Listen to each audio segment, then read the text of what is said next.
That's what, other people also like as coaching.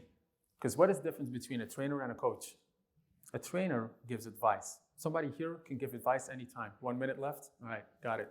So you can give advice to anybody, and you can take it or leave it. You can go home and say, hey, this is a great piece of advice, Nino.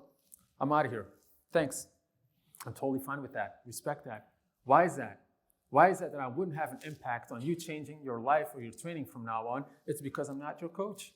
So how do you become a coach? Well, it's a subconscious acceptance from taking a few steps that go outside the realm of giving some information about dog training. My expertise is dog training, and you might respect that. And you might say, hey, you know what that guy says? It makes a lot of sense. But it doesn't mean that you go home and completely change your ways in life. Not at all, not in the slightest. That is called coaching. Coachee and coach have a very strong relationship. They know each other on the B level.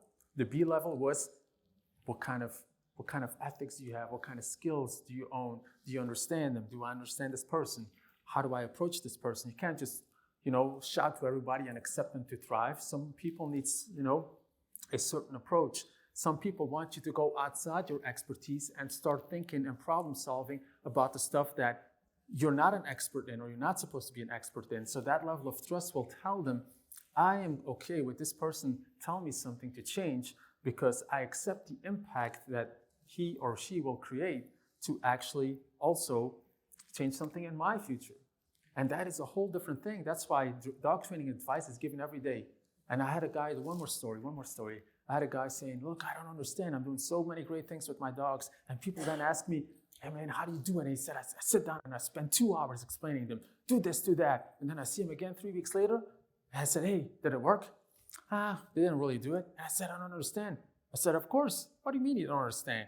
You're just giving advice. You're not their coach. There's no accountability. There's nothing. They can do whatever they want. Advice is free. Take it or leave it. Coaching, that's a deeper level.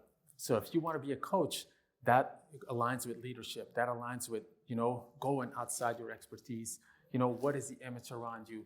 What have you done before? There's so many subconscious steps that go into being accepted as a coach that you can't just say, I'm your coach. Impossible, completely impossible. That's why there's also a lot of disconnect in police agency and forces where the specialist, the instructor says, I'm your coach. I'm going to tell you what to do. Yeah, right. You can tell me maybe what to do. Doesn't mean I'm going to go home and change the ways I do it. See, that is the difference. I am at the police. How do you call it? You're aligned. No, you are assigned. That's the word I was looking for. You're assigned to train them. Doesn't mean you're their coach. And that's why the impact sometimes is so minimal. Even though you're trying hard and you're doing your best and you want to show them all the ways, they're not accepting you as a coach, and then you're never going to get the huge, big changes and results. All right? So anyways, I'm sorry I couldn't finish the PowerPoint. I get dragged away a little bit sometimes. But for people that are interested, it's called a Master View. And you can always look us up on the website. We offer this type of training in detail. Like, this is a modern age. 10 years ago, if you bought a DVD, you start watching it. After 1 hour, you're like, oh shit, this is not working. What do I call? There's no questions here. These days, learning management system, as they call it, it's interactive. You can call, you can ask questions. You can see 100, instead of 10 tutorials, you see 200 tutorials, 500 tutorials. Like, there's servers full of stuff from any angle. And what it does is it brings you in your comfort zone of training where you can practice stuff, where your dog feels good, and where you feel good, and you can self-pace. And believe it or not, if you go into control mechanisms, you will then understand why people stagnate and hinder themselves from developing by going into behavioral patterns that are aligned with driver control mechanism behaviors, right? So this is a lot of psychology again, but it will tell you why some people just can't develop, right? For example, in a club, if you're a police others, it's a control mechanism, and your captain, I should say, the guy in charge tells you, do this. And you're actually, I don't feel good about doing this, but you will. Why? Because you don't want to destroy the connection with this other person. You don't want to destroy this relationship. So you still do it, but you feel unhappy about it.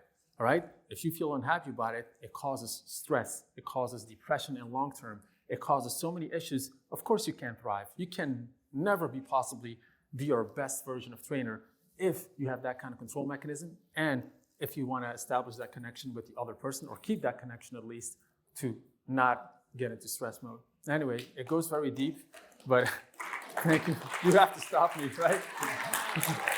Thanks.